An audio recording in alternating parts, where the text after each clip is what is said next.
It began in the quiet town of Colton Ridge, a place where everyone knew each other's business, or so they thought. Samantha Delaney, 27, was engaged to Mark Bell, a local mechanic known for his quiet demeanor and strong work ethic. They had been together for 5 years, and their wedding was planned for spring. To outsiders, they looked like the perfect couple, deeply in love, with steady jobs and a newly purchased house at the edge of town. Mark's father, Gregory Bell, 54, had retired early from his career as a corporate accountant after a medical issue he never disclosed publicly. He moved in temporarily with his son while undergoing treatment at a local outpatient clinic. Gregory was a widower and had always carried an air of restrained melancholy, charming but distant. Samantha, always kind and accommodating, welcomed Gregory into their home.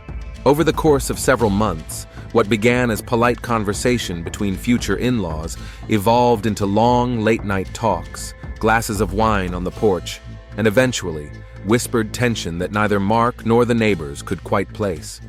Nobody suspected anything, not yet, but those closest to Samantha noticed she was becoming more withdrawn, losing weight, and canceling wedding planning appointments.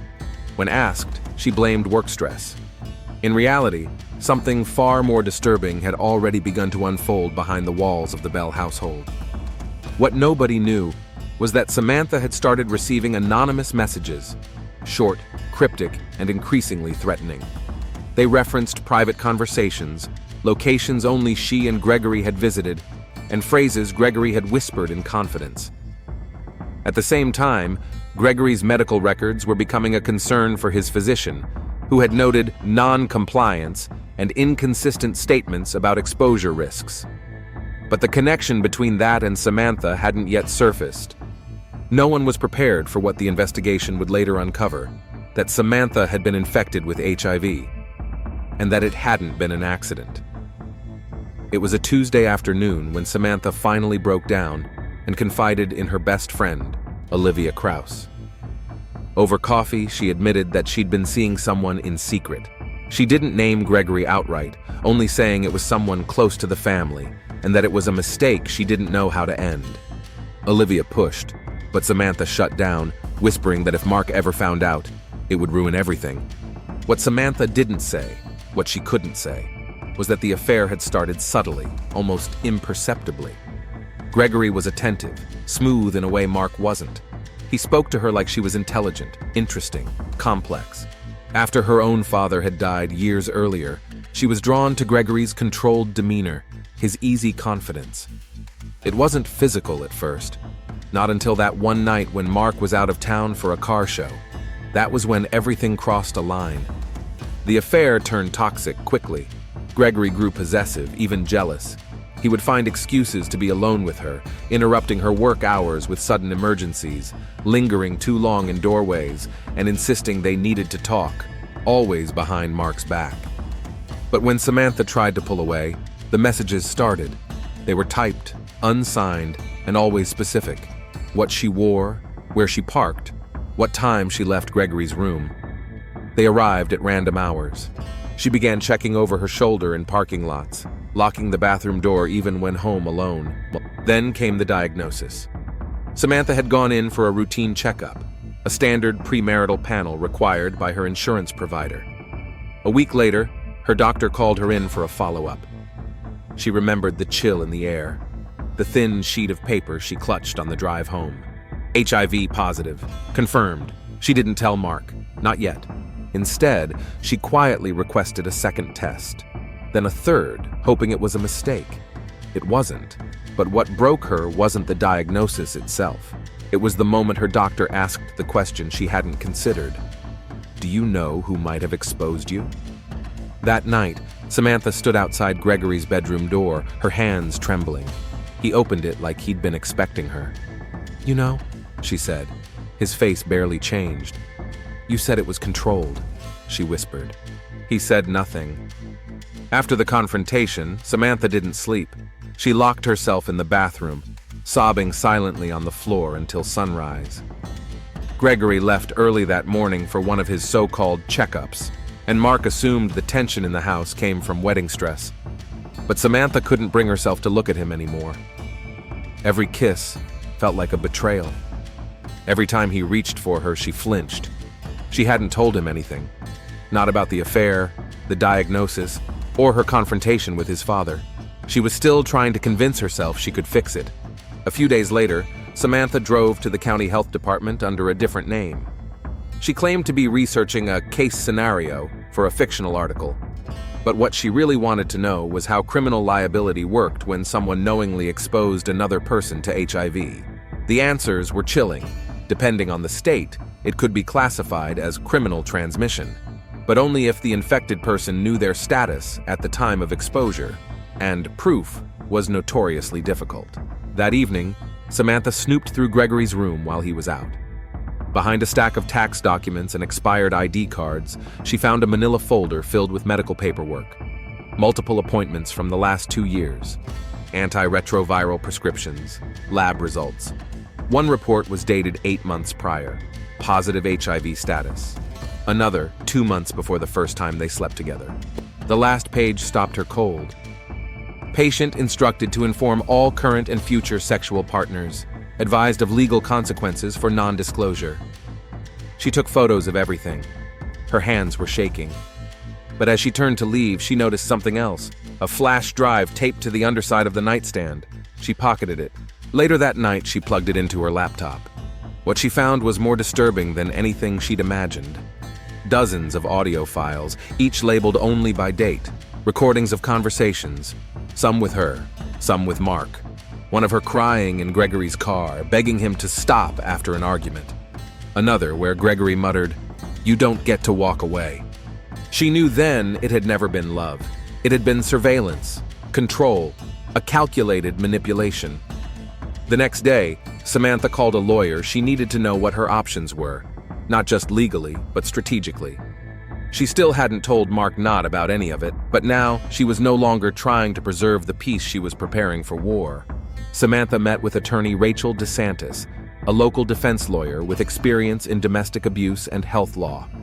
At first, Samantha danced around the full truth, but after Rachel assured her the consultation was confidential, she finally said the name, Gregory Bell, my fiancé's father.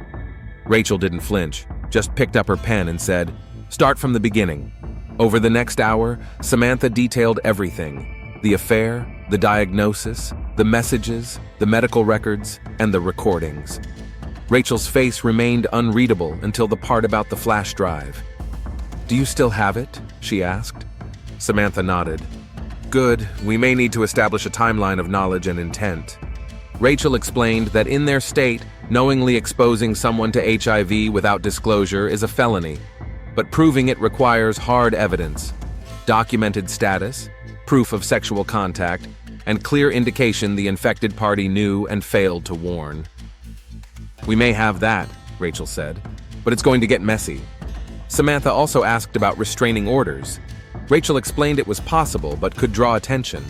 Gregory hadn't physically harmed her, at least not in the traditional sense, but the emotional coercion, the threat of exposure, and the surveillance could support a claim of harassment.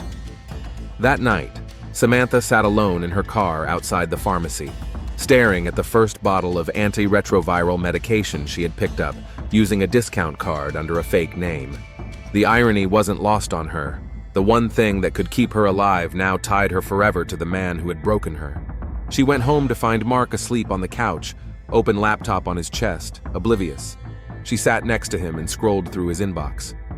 One message caught her attention. Subject line, "Do you really know who you're marrying?" It had no sender name, no return address, just a single sentence. "She's not who you think." Samantha's stomach dropped. She checked her own inbox. The same email. Then her work email. Same sender, different subject line. What would Mark say if he knew? It was no longer just about Gregory. Someone else was watching. Samantha took the flash drive to Rachel's office the next morning. With a forensics contact, Rachel planned to verify its metadata, timestamps, file origins, any hidden data. Meanwhile, she advised Samantha to change all her passwords, switch devices, and avoid using the home Wi-Fi for anything sensitive. "If he's tracking you," Rachel said, "he's doing it from inside your network." That same afternoon, Samantha drove to a tech repair shop 2 towns over and paid cash for a second-hand laptop. She transferred the contents of the flash drive, encrypted them, and uploaded a backup to a secure drive. She wasn't just preparing a case, she was preparing for war. That night, Mark noticed her distance. "You've been different," he said. "Is this about the wedding or something else?" Samantha paused. For a moment, she considered telling him everything. But how do you say, "Your father groomed me, infected me, and might be trying to blackmail us both"? So instead she said, "I'm just tired, Mark. I need time." Across the hallway, Gregory sat in his bedroom, sipping whiskey. He hadn't said much since their last conversation, but Samantha could feel it. The tension, the watching. She'd moved her phone charger into the kitchen and left her devices off in the bedroom. Yet that night she received another email, this time with an attachment, an audio clip of her consultation with Rachel. Her blood ran cold. The conversation had been recorded from inside Rachel's office. The implications were terrifying. Samantha called Rachel in a panic. "We swept the office," Rachel said. "You weren't compromised here. That means the recording was made on your end." Rachel paused. "You're being listened to, Samantha. This is bigger than just him being reckless. It's calculated." Rachel advised Samantha to stop sleeping under the same roof. But that wasn't simple. If she moved out without explanation, Mark would demand answers. If she stayed, she'd remain under Gregory's control. The next morning, Samantha's car wouldn't start. The mechanic later confirmed the battery had been deliberately disconnected. On her windshield was a note, "You're not as smart as you think." She was being hunted, not physically, but psychologically, and it was working. The following day, Rachel arranged for a private cybersecurity specialist, Elias Burke, to meet Samantha at her workplace. A neutral location without personal devices or known Wi-Fi networks, Elias came prepared. Within an hour of examining Samantha's old laptop and phone, he confirmed what she feared. Her devices had been compromised. A small background app, disguised as a system update, had been installed on both her phone and computer. It had remote access permissions, microphone control, and location tracking. "It's not amateur work," Elias said. "This wasn't a free app from an app store. It's custom spyware, discreet, quiet, expensive." He extracted a log of IP addresses that had accessed the devices. The majority pointed to one source, Gregory's old office desktop, still connected to the home network in the basement. The implications were clear. Gregory had been spying on her for weeks, possibly months, and not just out of paranoia. He had built a controlled environment, intimate, calculated, and weaponized. Elias handed Samantha a burner phone and a clean tablet. No syncing, no logging into old accounts, start fresh. That night, Samantha stayed in a motel. She left no note for Mark and no explanation, just a text that said she needed time to think. She couldn't risk tipping Gregory off until she was ready to act, or until she knew who else was involved. Meanwhile, Mark grew increasingly confused. He tried calling, texting, even reaching out to Olivia. Samantha had vanished overnight. When Mark confronted Gregory, his father simply shrugged. "She's probably got cold feet," he said, pouring himself a drink. "It happens." But Mark wasn't convinced. The emails, the change in her behavior, and now her sudden disappearance. It didn't sit right. That evening, he sat down at the family computer. Gregory's passwords hadn't changed. In the recycling bin, Mark found a folder titled S_D_backup. He opened it.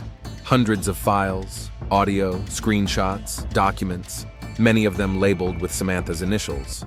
Then he saw something that made his hands go numb. A recorded phone call. Samantha's voice, crying, pleading, "Why would you do this to me?" Followed by Gregory's voice, "Because I wanted you, and he didn't deserve you." Mark sat frozen. The betrayal burned through him like acid. He didn't know what he would do next, but he knew something was very, very wrong. Mark didn't sleep that night. He listened to more files. The sheer volume was staggering. Private conversations between Samantha and Olivia, messages Samantha had deleted from her phone, even clips of Samantha singing to herself while driving, recorded through her car's Bluetooth connection. The most damning was an audio diary entry Samantha had recorded 2 weeks earlier. In it, her voice was raw and trembling. "I know what he did. I saw the labs. He knew he was HIV positive. He never told me. He just kept saying it wasn't about sex, that it was about connection, and I believed him. I let him convince me this was something more. Now I'm infected, and he's still pretending nothing happened." Mark sat in silence for several minutes after hearing it.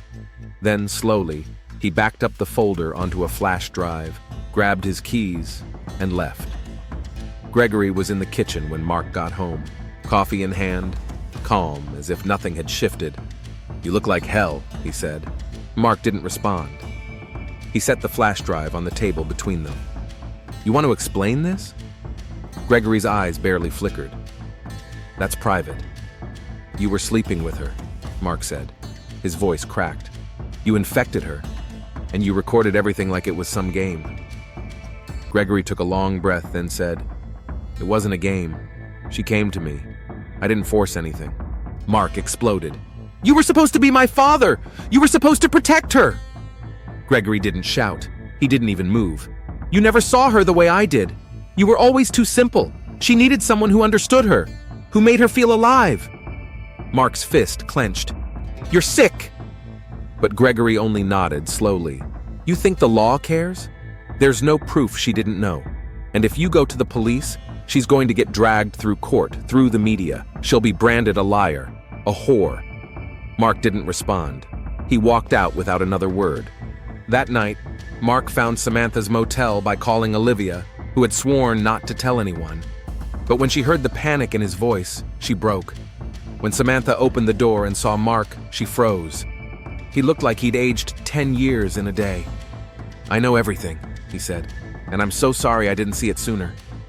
She started to cry, not from fear, but from the weight of being believed at last. For the first time in weeks, Samantha felt safe, briefly. Sitting beside Mark in the dim motel room, she explained everything in detail. How the relationship with Gregory had started with emotional vulnerability, how it escalated into something she couldn't control, and how the discovery of her diagnosis unraveled it all. She handed him the second flash drive with the files Elias had secured. "There's more," she said. "Stuff I didn't even know he had." Mark listened in silence. When she was finished, he said only, "We have to go to the police." Samantha hesitated. "You saw what he's capable of. If we push too hard..." "He's already crossed every line," Mark cut in. "If we don't stop him, what's next?" They agreed to meet Rachel the following morning and file an official report. Samantha also decided to submit her evidence to the health department to trigger a formal investigation. Rachel warned them both. It wouldn't be quick, and it wouldn't be quiet. But the weight of secrecy had already done its damage. What none of them knew was that Gregory had already noticed the missing flash drive. When Mark didn't come home that night, he didn't panic, but he did start deleting files. Old backups, messages, logs. He didn't realize Samantha had copied everything. Then, in a move that no one expected, Gregory went to the police first. The following afternoon, while Samantha and Mark sat with Rachel preparing their statement, Gregory walked into the Colton Ridge Police Department and filed a harassment complaint against Samantha. He claimed she had made unwanted advances, threatened to ruin him when he refused, and was now trying to destroy his reputation. He brought doctored screenshots, selective audio clips, and a short written statement claiming she was unstable and vengeful. It was a preemptive strike, textbook gaslighting, but it made the case more complex. Detective Clara Brenton was assigned to review both sides. She'd been in the department for 12 years and had seen enough manipulative cases to trust her gut. "The timeline doesn't feel right," she told a colleague after reviewing Gregory's complaint. "He's trying too hard to control the narrative." The next day, Brenton called Samantha in. Samantha brought everything: the full medical file, the original audio files, the spyware analysis, and Rachel. The tide was beginning to turn, but Gregory wasn't done. Detective Clara Brenton sat in her office reviewing both complaints, Gregory's and Samantha's, side by side. The contrast was jarring. Gregory's statements were polished but cold, while Samantha's evidence was raw and disturbingly detailed. The audio files were especially damning. Brenton listened to one that began mid-argument, with Samantha asking, "You knew, why didn't you tell me?"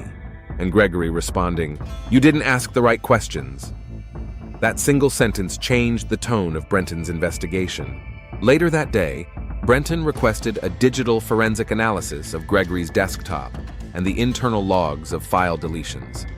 The tech unit confirmed that large folders had been recently removed and system cleaning software had been run. "He's trying to wipe his tracks," Brenton noted. Meanwhile, the health department launched an internal review after Samantha's submission. The timing of Gregory's positive test results and his continued sexual activity without disclosure placed him in violation of state disclosure laws. If confirmed, he could face felony charges, not only for transmission, but for failure to notify partners. Back at Rachel's office, Samantha and Mark discussed the next step, a restraining order. Rachel filed the paperwork immediately. But there was a delay in processing. Gregory hadn't yet been arrested, and technically, no charges had been filed. He was still legally free to move around. That night, Gregory parked outside the motel Samantha was staying at. He didn't approach the door. He didn't call. He just sat in the car, engine running, lights off, staring at her window. Inside, Samantha stood frozen. She'd seen the car. She knew it was him. Mark grabbed his phone to call the police, but by the time they arrived, Gregory was gone. "He's watching us now," Samantha whispered. "He knows we're getting close." The next morning, Brenton visited Gregory at his home for a follow-up interview. He was calm, cooperative, even polite. But when she mentioned the flash drive, something in his expression shifted. "You shouldn't trust that girl," he said softly. "She'll ruin everything around her just to play the victim." Brenton didn't respond. She just watched. Then came an unexpected twist. Gregory's attorney filed a motion to suppress any digital evidence not obtained through law enforcement. It was a preemptive legal strike, designed to stall any criminal case and cast doubt on the chain of custody. Rachel had anticipated this and submitted a sworn affidavit outlining every step they had taken to secure and protect the evidence. Still, tensions were rising, lines were being drawn, and Gregory was starting to lose control. Judge Lorraine Metz reviewed both motions, the one from Gregory's legal team to suppress Samantha's evidence, and the response filed by Rachel DeSantis, defending its chain of custody. Metz was cautious, but firm. If the material in question was obtained prior to the filing of criminal charges and before any active investigation by law enforcement, she said in her preliminary ruling, then it is not automatically inadmissible. The court will review it in camera. It was a small win, but a critical one. Samantha's evidence wouldn't be thrown out. Not yet.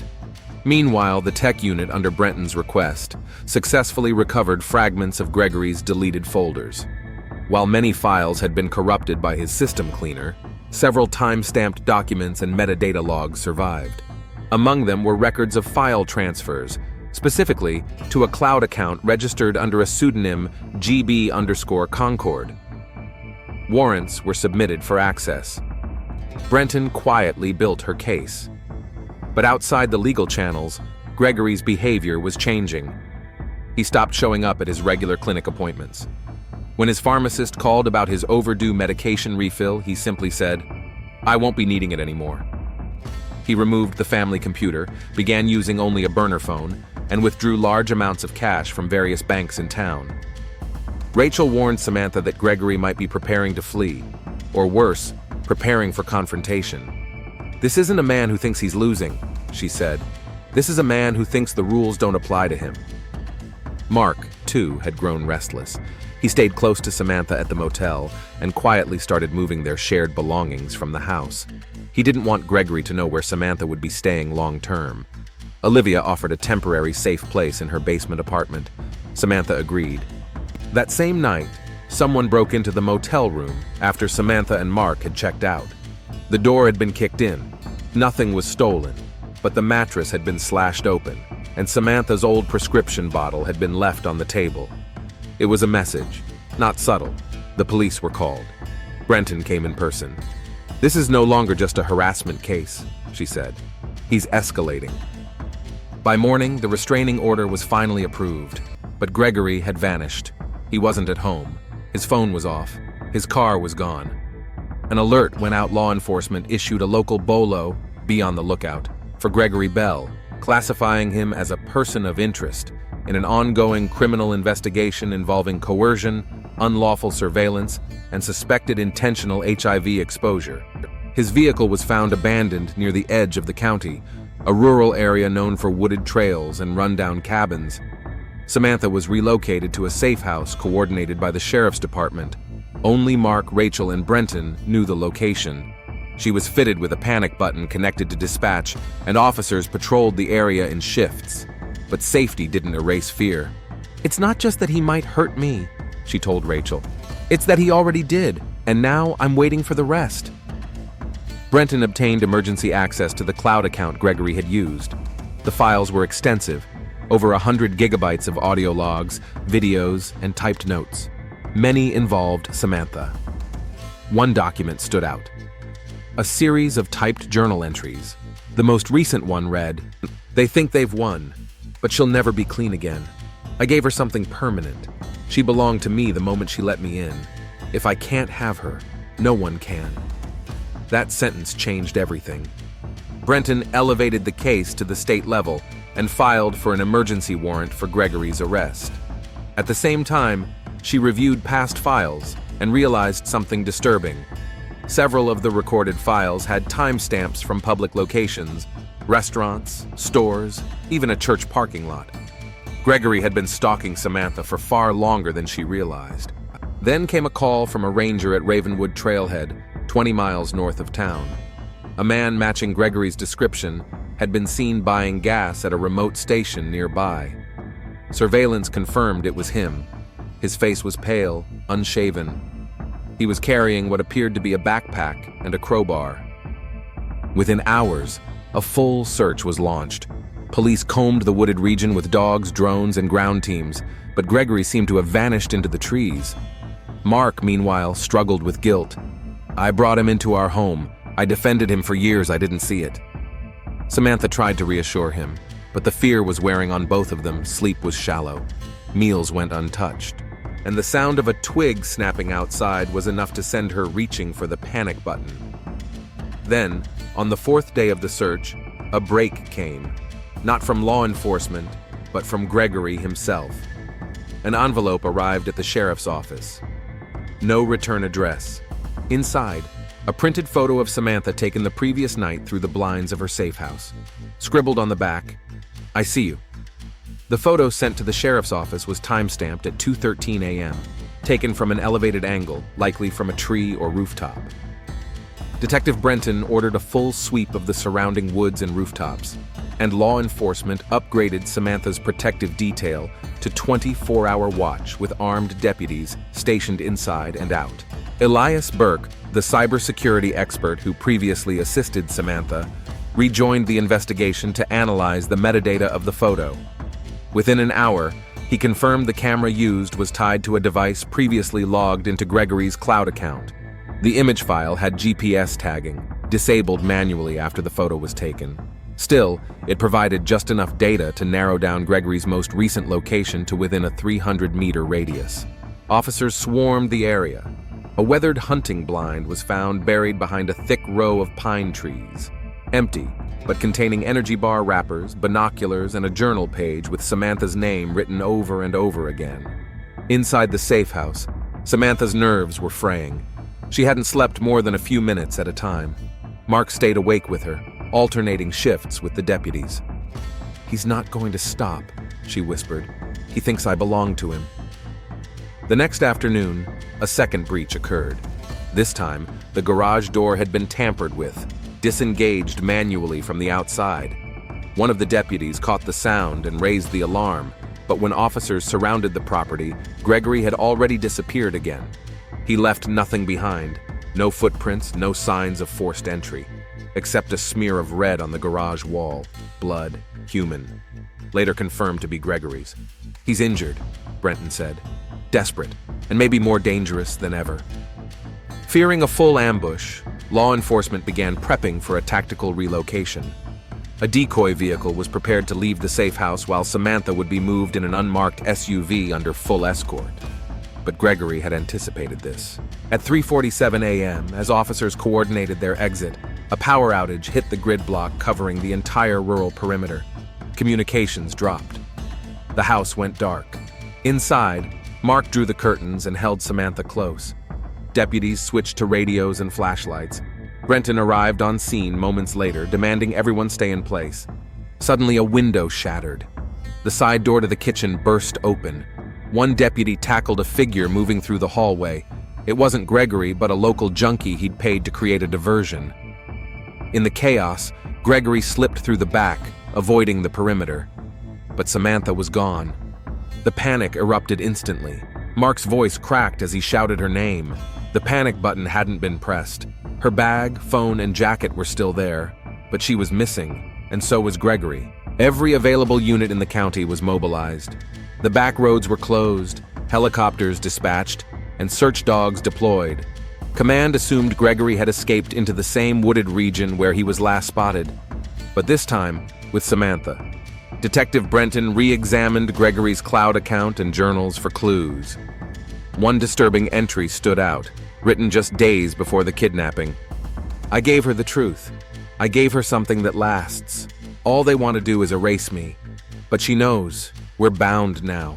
No Judge, Lorraine, or cop can take that away." Authorities believed Gregory was not planning to disappear with Samantha, but to stage one final symbolic event, an ending that would mark her forever, one way or another. The breakthrough came when a gas station clerk in a neighboring county recognized Gregory's face from the news. He had stopped in hours earlier, bought canned food and duct tape, and used cash. His license plate wasn't on any records because it had been stolen. Investigators used camera footage and mapped the route backward. The clerk had seen a second person in the car, slumped in the passenger seat. It was Samantha. Brenton redirected the search radius. The region included several abandoned cabins, old forest ranger shacks, and disused hunting lodges. One in particular matched Gregory's earlier GPS pings from weeks prior, hidden deep within the Pine Bluff Reserve.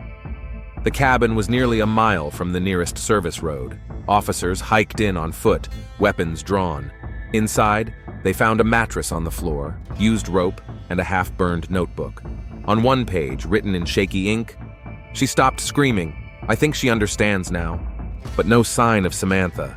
Blood on the floor was still fresh. Outside, one officer spotted faint drag marks leading toward a rocky ravine. The team followed in silence, adrenaline sharp. About 50 yards from the cabin, they heard movement, a muffled cry. They found Samantha inside a shallow pit, bound but alive. She was shaking, dehydrated, bruised but conscious. She whispered, "He's still here." Gunfire erupted seconds later. Gregory appeared behind a fallen tree, armed with a small handgun. He fired once, missing before officers returned fire. Gregory Bell was pronounced dead on the scene. His body was found with 2 items in his pockets: Samantha's broken locket and a folded photo of the 2 of them from Mark's engagement party. The back of the photo read, "If I can't be remembered, I'll never be forgotten." Samantha was airlifted to Colton Ridge General Hospital shortly after the rescue. Her condition was stable, but she remained under close observation. She suffered a mild concussion, rope burns, and extensive bruising, but no new signs of infection or sexual assault were detected, suggesting that Gregory's goal in the final hours had been psychological dominance rather than physical harm. The trauma, however, ran deeper than any external wound. Detective Brenton remained on site as the cabin was combed for evidence. Among the items recovered was a locked metal case beneath a floorboard. Inside were hard drives, cassette tapes, and printed photographs, many of Samantha, some of Mark, and several of Gregory's late wife. The tapes contained confessions, ramblings, and audio diaries spanning nearly a year. On one, recorded just days before the final standoff, Gregory's voice quivered. "They all say I'm the monster, but what do you call someone who lets the world erase them? I won't be erased. I left a mark. I'll always be part of her." The recording solidified his premeditated descent into delusion. Prosecutors, despite his death, completed their review to ensure Samantha would not be legally burdened with the fallout of his counterclaims. Rachel DeSantis worked with the DA's office to formally close the case. With Gregory deceased, and the mountain of evidence now public, the harassment claim he had filed against Samantha was dismissed in its entirety. No further charges were necessary. Mark visited Samantha daily in the hospital. Their relationship had been bent, fractured by months of fear and betrayal, but not broken. He stayed with her during therapy sessions, sat beside her during interviews with state health officials, and never left her alone when reporters began circling for a statement. "I'm not giving them a quote," Samantha said quietly, her voice barely above a whisper. "I'm not telling them some neat version of this. I just want peace." In the community, reactions were mixed. Some neighbors expressed horror that Gregory, a man they'd known for years, was capable of such a calculated crime. Others whispered about Samantha, questioning her silence, her decisions, her role. But law enforcement, and Brenton in particular, made their stance clear. She was preyed upon, she survived, and she cooperated every step of the way. That's not weakness, that's strength. Meanwhile, the health department launched a broader investigation into potential disclosure violations across the state. Gregory's case became a case study in how gaps in privacy, digital abuse, and manipulation could intersect with medical crime. It was no longer just a story about a failed engagement or a broken family. It had become a national discussion. 6 months later, the town of Colton Ridge had mostly returned to routine. But for those directly impacted, the trauma still lingered in invisible ways. Samantha declined all interview requests. She left her job at the real estate office and began volunteering at a women's health clinic in a neighboring town, far enough away that few recognized her. She changed her phone number, deleted her social media, and legally petitioned to have her last name removed from public record in connection with the case. She didn't want to be remembered as a victim, Rachel DeSantis explained. She wanted to be forgotten. But what she doesn't realize yet is that she became a symbol of survival, of what it means to outlast someone who tried to erase you. Mark still lived in their old home, alone now. He returned to work part-time at the auto shop and spent weekends helping his brother rebuild a shed. He didn't speak publicly about his father. When asked, he would only say, "He made a choice, and it destroyed everything." Mark and Samantha kept in occasional contact, mostly through brief, careful texts. There was no reunion. Too much had broken between them, not from betrayal, but from the gravity of what they had endured. The final autopsy on Gregory Bell revealed he had stopped taking his medication nearly 2 months before the kidnapping. Toxicology showed no signs of mental illness, no substances in his system, only intent, calculation, and obsession. He had planned his death to be remembered, not understood. Detective Brenton, who had since been promoted, was asked to speak at a criminal justice symposium. She brought copies of the Gregory Bell case files, redacted, but raw. "He didn't use fists or weapons until the very end," she said. "He used intimacy. He used silence, and that's what makes people like him so dangerous." Gregory's case prompted 2 statewide legislative proposals, one to strengthen enforcement of HIV disclosure laws, and another to categorize unauthorized digital surveillance, such as spyware and remote access, as felony stalking. Both passed with bipartisan support. A year to the day after Gregory's death, a bench was placed in the Pine Bluff Reserve near the rescue site. It bore no plaque, no name, just a short engraving at its center. "You survived. That is enough." Samantha visited it once, quietly, alone. She left a single white flower on the wood. She didn't cry. She didn't stay long, but she stood,